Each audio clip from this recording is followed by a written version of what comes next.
కొంగు బంగారం సింగరేణి చుట్టూ ఇప్పుడు రాజకీయం ముసురుతుంది. బొగ్గు గనుల వేలం జరుగుతుండడంతో కథ మారుతోంది. సంస్థను ఇబ్బంది పెట్టింది మీరంటే మీరేనని ఇప్పుడు బీఆర్ఎస్ కాంగ్రెస్ మధ్య డైలాగ్ వార్ నడుస్తోంది. వేలంలో పాల్గొనకుండా సింగరేణిని ఆపి అనుకూల సంస్థలకు బొగ్గు బ్లాకులు కట్టబెట్టుకున్నారని హస్తం నేతలు ఆరోపిస్తుండగా సింగరేణిని కాపాడుకునేది తామే అని బీఆర్ఎస్ నేతలు అంటున్నారు. మరి ఏది నిజం? సింగరేణిని ఇబ్బందుల్లోకి నెట్టిందెవరు? ఏం చేస్తే సింగరేణి నిలబడుతుంది?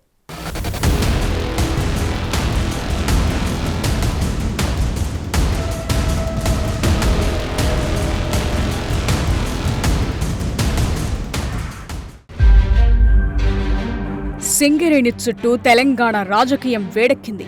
మీరంటే మీరే ఈ సంస్థను నిర్వీర్యం చేస్తున్నారని బీఆర్ఎస్, కాంగ్రెస్, బీజేపీ మధ్య మాటల యుద్ధం నడుస్తోంది. ఇప్పుడు కేంద్ర బొగ్గు గనుల శాఖ మంత్రిగా కిషన్ రెడ్డి బాధ్యతలు చేపట్టడంతో సింగరేణిని కాపాడే ప్రయత్నాలు చేయాలన్న డిమాండ్ పెరుగుతోంది. దేశంలోని బొగ్గు గనుల వేలం హైదరాబాద్ కేంద్రంగా జరుగుతున్న ఈ సమయంలో సింగరేణిని కాపాడుకోవాలన్న డిమాండ్ ఊపందుకుంటోంది. మరైతే ఇప్పటి వరకు జరిగిందేంటి? అసలు ఈ సంస్థ భవిష్యత్తును ప్రశ్నార్థకం చేసే నిర్ణయాలు ఏం జరిగాయి? ఎవరెవరు మద్దతు తెలిపారు?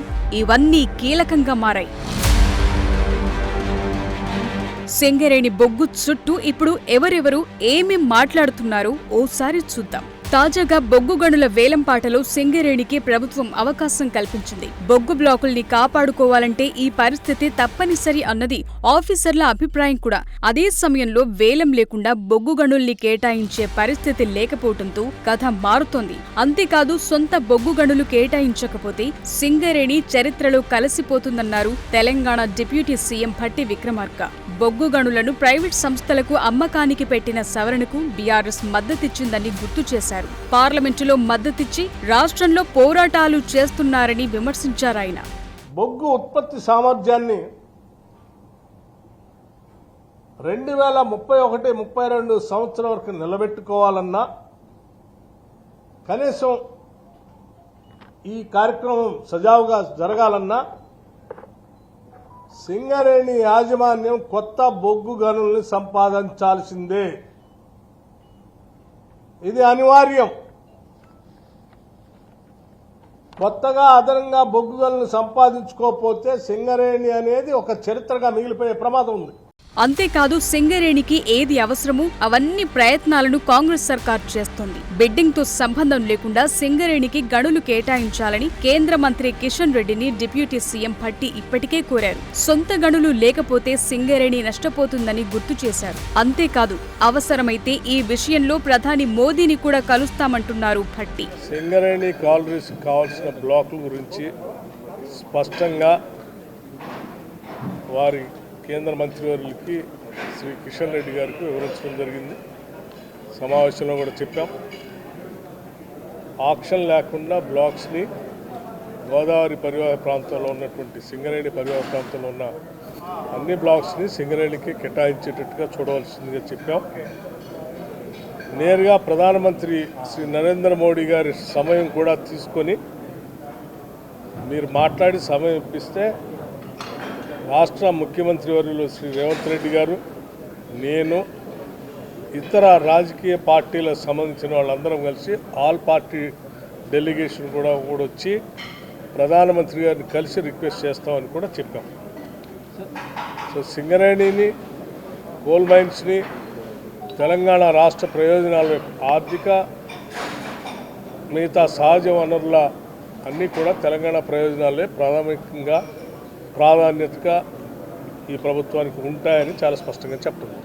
సింగరేణికి ఎలాంటి ఇబ్బంది లేకుండా చూసుకుంటామని కేంద్ర మంత్రి కిషన్ రెడ్డి అంటున్నారు. డిప్యూటీ సీఎం భట్టి విజ్ఞప్తులను కూడా పరిశీలిస్తున్నామని చెప్పారు. సింగరేణిపై రాష్ట్రంతో పాటు కేంద్రానికి కూడా బాధ్యత ఉందంటున్నారు కిషన్ రెడ్డి. ఇంతవరకు నామినేటెడ్ పద్ధతిలో గనుల కేటాయింపు జరగలేదని, కానీ సింగరేణి గురించి ఆ అంశాన్ని కూడా పరిశీలిస్తామని హామీ ఇచ్చారు. కోల్ ఇండియా లిమిటెడ్ ఏ రకంగా మేము ఇంపార్టెన్స్ ఇస్తామో అదే ఇంపార్టెన్స్, దానికంటే ఒక అడుగు ముందుకేసి ఈరోజు సింగరేణికి ఇస్తాం మేము. అందులో ఏ రకమైనటువంటి అనుమానాలు తెలంగాణ ప్రజలు కానీ సింగరేణి కార్మికులు కానీ పెట్టుకోవాల్సినటువంటి అవసరం లేదు. ఖచ్చితంగా నేను తెలంగాణకు సంబంధించిన ప్రాతినిధ్యం వహిస్తున్నాను కాబట్టి సింగరేణి అన్ని రకాలుగా ఉంటాం. ఏదైతే గౌరవ ఉప ముఖ్యమంత్రి గారు చెప్పారో ఆ విషయాలన్నిటిపైన కూడా పరిశీలిస్తాము. ఒక 2 మైన్లు మా దృష్టిలో ఉన్నాయి. ఇమ్మీడియట్గా మరి నైని ప్రాజెక్ట్ ఏదైతే ఉన్నదో ఒరిస్సాలో 2015 నుంచి అది పెండింగ్లో ఉంది. దానికి సంబంధించి ఒక అడుగు కూడా ముందు కదలలేదు. దానికి సంబంధించి వెంటనే ఇప్పుడు అక్కడ బీజేపీ ప్రభుత్వం అధికారంలోకి వచ్చింది కాబట్టి నేను కూడా చొరవ తీసుకొని అక్కడ ముఖ్యమంత్రి గారితో మాట్లాడి ఆ ప్రాజెక్టు మనకు ప్రొడక్షన్కి వచ్చినట్లయితే చాలా సమస్యలు పరిష్కారం అవుతాయి. ఈరోజు 15% ప్రొడక్షన్ అక్కడి నుంచే ఈరోజు సింగరేణి తెచ్చుకోవచ్చు. సీన్ కట్ చేస్తే సింగరేణిని గత బీఆర్ఎస్ ప్రభుత్వం ఆగం చేసిందని, కార్మికులను కష్టాల్లోకి నెట్టిందని ఫైర్ అవుతున్నారు కిషన్ రెడ్డి. కేసీఆర్ కుటుంబం తమ రాజకీయ జోక్యంతో సింగరేణి సంస్థను దివాలా తీసే పరిస్థితికి తీసుకొచ్చింది. 2014 ఏప్రిల్లో సింగరేణి అకౌంట్లో 3,500 కోట్ల డిపాజిట్లుంటే గత కేసీఆర్ పాలన వల్ల ఇప్పుడు కార్మికులకు జీతాలివ్వలేని దుస్థితిలోకి సంస్థ చేరుకుందంటున్నారు. కేసీఆర్ అధికారంలోకి వచ్చిన తర్వాత బీఆర్ఎస్ పార్టీ చోటా మోటా లీడర్ల నుంచి ఎమ్మెల్యేల దాకా అందరూ సింగరేణి వ్యవహారాల్లోకి చొరబడి ఇష్టానుసారంగా దోచుకున్నారని ఫైర్ అవుతున్నారాయన. 2014కు ముందు ఏనాడు సింగరేణిలో రాజకీయ జోక్యం ఉండేది కాదని గుర్తు చేస్తున్నారు. భారతీయ జనతా పార్టీ చాలా ఈజీగా దొరుకుతుంది వాళ్ళకు. కాంగ్రెస్ వాడు అంటాడు బీజేపీ బీఆర్ఎస్ ఒకటని, బీఆర్ఎస్ వాడు అంటాడు కాంగ్రెస్ బీజేపీ ఒకటని. కాబట్టి పొంతన లేనటువంటి మాటలు, అవగాహన లేనటువంటి మాటలు, రాజకీయపరమైనటువంటి మాటలు. వాటికి మీరు అడుగుతూ ఉంటే మేము జవాబు చెప్తా ఉంటే అడగటానికి లోకు అన్నట్టు ఉంటుంది పరిస్థితి. వాళ్ళు అడుగుతుంటారు కూర్చొని ఆఫీసులో, మేము జవాబు చెప్పుకుంటూ పోతుంటే అది లోకు అయిపోతుంది. ఇద్దరు మాట్లాడుతున్నారు.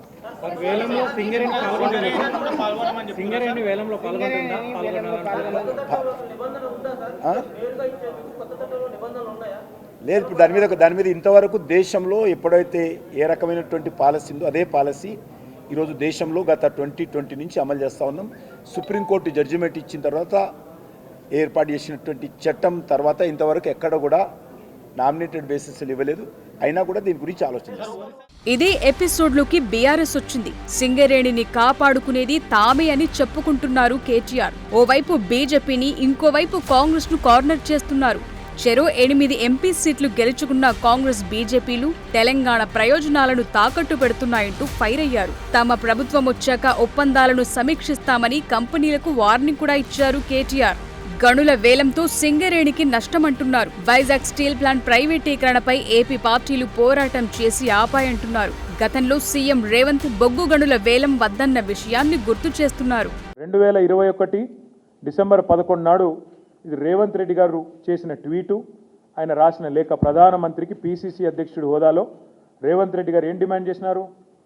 I wrote to prime minister of India to immediately stop the auction of 4 coal blocks in Singareni Collieries and transfer them to SCCL, Singareni Collieries Limited. It is a matter of concern for thousands of skilled and unskilled workers. We Congress are with them in these tough times. ఇంకా లేఖ చాలా వివరంగా ఉన్నది. Coal blocks ని నేరుగా allot చేయాలి సింగరేణికి, auction పెట్టవద్దు అని ఆనాడు పీసీసీ అధ్యక్షుడి హోదాలో గౌరవ పార్లమెంట్ సభ్యుడిగా రేవంత్ రెడ్డి గారు ప్రధానమంత్రి గారికి రాసిన ఉత్తరం. అటు కేసీఆర్ గారు రాయంగానే 3 రోజులకు రేవంత్ రెడ్డి గారు కూడా పేపర్లో ఆనాడు వచ్చిన కథనాలు. రేవంత్ రెడ్డి అర్జెస్ ప్రధానమంత్రి to stop the auction of coal blocks. 100% మా గవర్నమెంట్ 4.5 yearsలో వస్తుంది. నెక్స్ట్ గవర్నమెంట్ మాదే. వచ్చినాక ఈ నిర్ణయాన్ని తిరగదోడుతాం, 100% అడ్డుకుంటాం, రద్దు చేస్తాం, అది కూడా చెప్తాం. మొత్తంగా సింగరేణి బొగ్గు గనుల వేలం చుట్టూ వ్యవహారం హాట్ గా మారిపోయింది. మరి ఎవరిది తప్పు, ఎవరిది ఒప్పు, ఎవరి వాదన ఏంటన్న విషయాన్ని పక్కన పెడితే ఇప్పుడు ఏం చేస్తే సింగరేణి బతుకుతుంది? ఇవన్నీ చర్చనీయాంశంగా మారాయి.